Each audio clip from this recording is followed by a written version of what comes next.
రైతులకు అండగా నిలుస్తోంది సీఎం రేవంత్ రెడ్డి ప్రభుత్వం. మహబూబాబాద్ జిల్లా వ్యాప్తంగా 3 లక్షల ఎకరాల్లో రైతులు యాసంగి పంట సాగు చేస్తున్నారు. దీంతో చివరి ఆయకట్టు వరకు ఎస్ఆర్ఎస్పీ జలాలను కెనాల్ కాలువల ద్వారా అందిస్తోంది ప్రభుత్వం. చెరువులు, కుంటల్లోనూ నీటిని నిల్వ చేస్తోంది. బావుల్లో, బోర్లలో నీటి మట్టం అంతకంతకు పెరుగుతుండటంపై రైతులు హర్షం వ్యక్తం చేస్తున్నారు. దీనిపై మరింత సమాచారం మా ప్రతినిధి యశ్వంత్ అందిస్తారు. యాసంగి సాగుకు రైతన్న సిద్ధమవుతున్నారు. ప్రభుత్వం రైతులను దృష్టిలో పెట్టుకొని ఎస్ఆర్ఎస్పీ జలాలను మానుకోట చివరి ఆయకట్టు అందించేందుకు మొత్తం కూడా నీళ్లను విడుదల చేసి చూసుకోవచ్చు. విజువల్లో ఎస్ఆర్ఎస్పీ జలాలు రైతులకు అందించే దిశగా నీళ్లు ఉధృతంగా ప్రవహిస్తున్న సిచ్యువేషన్ మనం చూస్తున్నాం. ఎక్కడైతే పంటకు అవసరం ఉంటుందో అక్కడ చిన్న తూములను కూడా ఏర్పాటు చేసి తూముల ద్వారా చివరి ఆయకట్టు అందించేందుకు అధికారులు పూర్తిగా ఏర్పాట్లు చేశారు. గతంలో ఏదైతే కాంగ్రెస్ ప్రభుత్వం మాట ఇచ్చిన ప్రకారం ప్రతి ఒక్క ఆయకట్టు చివరి ఆయకట్టు వరకు ఎండకుండా ఉండేందుకు నీరు అందిస్తామని చెప్పిందో దాని వారిగా రైతులకు ఏదైతే సమయానికి అనుకూలంగా కూడా నీళ్ళు అందించే దిశగా పక్కగా నీళ్ళు అందుతున్నాయి. విజువల్లో చూసుకోవచ్చు ఎంత ఉధృతంగా నీరు ప్రవహిస్తున్న డిబిఎం కెనాల్లో నీరు ఉధృతంగా ప్రవహిస్తున్న సిచ్యువేషన్ మనం చూస్తున్నాం. ఎంతో చూడముచ్చట అనిపిస్తుంది. రైతులు ఎంతో ఆనందం కూడా వ్యక్తం చేస్తున్నారు. యాసంగి సాగుకు సిద్ధమవుతున్న వేళ ఎస్ఆర్ఎస్పీ జలాలు రావడం, దీంతో భూగర్భ జలాలు కూడా పెరగడం, బావుల్లో, బోర్లో కూడా నీరు కూడా సమృద్ధిగా ఉంటుందని కూడా కొంతమంది రైతులు చెప్తున్న సిచ్యువేషన్ కూడా మనం చూస్తున్నాం.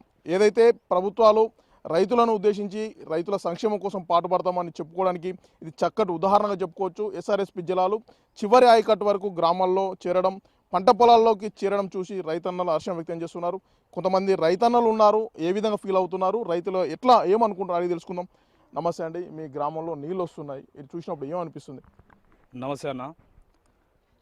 మన కాంగ్రెస్ ప్రభుత్వం అంటే పేదల ప్రభుత్వం. మన ప్రజాప్రభుత్వం ఏర్పడినప్పటి నుంచి ప్రతి సంక్షేమ పథకం ప్రజలకు అందుతూ ఉంది. అలాగే ఈ ఎస్ఆర్ఎస్పీ జలాల ద్వారా ఇక్కడ నుంచి డోర్నాకల వరకు ప్రతి నీటి చుక్కను ప్రజలకు అందిస్తున్నారు. అలాగే ఇప్పుడు యాసంగి స్టార్ట్ అయింది, ఇంకా పొలాలు దున్నడం స్టార్ట్ కాలే, త్వరలో స్టార్ట్ అవుతుంది. అలాగే రైతులకు మొక్కజొన్నల నీళ్లు మంచిగా పుష్కలంగా కట్టుకుంటూ ఉన్నారు ఈ జలాల ద్వారా. అలాగే రైతులు ఈ నీటిని ప్రతి కుంట, చెరువులకు అన్ని తూముల ద్వారా పంపిస్తూ ఉన్నారు అధికారులు కూడా. మన ప్రభుత్వంలో రైతుకు రుణమాఫీ జరిగింది. ప్రతి ఇంటికి 200 యూనిట్లు కావచ్చు, సంక్షేమ పథకాలు, కొత్త రేషన్ కార్డు. నీళ్లు ఎస్ఆర్ఎస్పీ జలాలు ఈ సమయం రావడం వల్ల ఎలాంటి లాభం జరుగుతుంది రైతన్నకు? ఈ ముందస్తుగా రావడం వల్ల రైతులకు చాలా లాభం అన్న. ఎందుకంటే యాసంగి స్టార్ట్ కాకముందే నీళ్లు రావడంతో కొందరు రైతులు బావులు లేని వాళ్ళకు కూడా ఈ నీళ్ళ ద్వారా నేను కూడా సాగు చేసుకోవాలనే ఆలోచన వస్తుంది. కాబట్టి ఇది ముందస్తుగా మన రేవంత్ అన్న రైతులను దృష్టిలో ఉంచుకొని నీళ్ళు వదలడం చాలా సంతోషం, ఆనందదాయకం కూడా. మీరు చెప్పండి, ఈ నీళ్లు రావడం వల్ల రైతులు ఎట్లా ఏమనుకుంటున్నారు? ఏమేమి పంటలు సాగుకు సిద్ధమవుతున్నారు? మొక్కజొన్న, వరి పంట సాగు చేస్తున్నాం. కెనాల్ రాకముందు కూడా ఇబ్బంది పడేది, ఇప్పుడు అనుకుంటారు నీళ్ళు వచ్చింది. దానికోసం రేవంత్ రెడ్డి కోసం ధన్యవాదాలు. అంటే ఏ పంట సాగు చేస్తారు ఈ నీళ్లు? మొక్కజొన్న, వరి, మొక్కజొన్న పంటలు నడుస్తుంది. తాత నువ్వు చెప్పే ఏం పంట సాగు చేస్తాను? నేను చెప్పను. మొక్కజొన్న వేసినాము.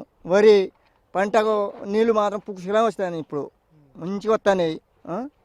ఇప్పుడు అప్పుడైతే లేవు. రాత్రి పగులు బావుల పండుకొని పెట్టేది కరెంటు రాక ఒకసారి వస్తుంది, 1 గంట వస్తే గంట రాదు. రాకుండా అట్ట ఇప్పుడు మాత్రం మంచిగానే వస్తుంది, కరెంటు మంచిగా వస్తుంది, నీళ్ళు మంచిగా వస్తుంది, మంచిగా ఉన్నది. అంటే ఇప్పుడు నీళ్ళు వస్తే ఏ పంట బాగా పండుతుంది? ఇప్పుడు మొక్కజొన్న, వరి బాగా వచ్చేది. ఇప్పుడు 2 పంటలు మంచిగా వచ్చేది. పెద్ద కెనాల్ ఉన్నది కదా, ఈ పెద్ద కెనాల్ మరి చిన్న తూములు ఉన్నాయా? తూములు ఉన్నాయి, తూములు నడుతున్నాయి, మంచిగా పారుతున్నాయి, నీళ్ళు మంచిగా వస్తున్నాయి పంట. ఇది రైతన్నలు చెప్పే పరిస్థితి. ఎస్ఆర్ఎస్పీ జలాలు తూముల ద్వారా చివరి ఆయకట్టు వరకు కూడా అందిస్తున్నారని చెప్తున్నారు. ముఖ్యంగా జిల్లాలో 3 లక్షల ఎకరాలు యాసంగి సాగుకు రైతన్నలు సిద్ధమవుతున్న నేపథ్యంలో 1,75,000 ఎకరాల్లో వరి, 95 ఎకరాల్లో మిర్చి పంటను కూడా రైతన్నలు సాగు చేస్తున్నారు. మొత్తానికి ఎస్ఆర్ఎస్పీ జలాలు యాసంగి సాగుకు అందించడం పట్ల రైతన్నలు అయితే రేవంత్ ప్రభుత్వానికి ధన్యవాదాలు చెప్తున్న సిచ్యువేషన్. వీడియో జర్నలిస్ట్ కీర్తన్తో యశ్వంత్, బిగ్ టీవీ, కే సముద్రం.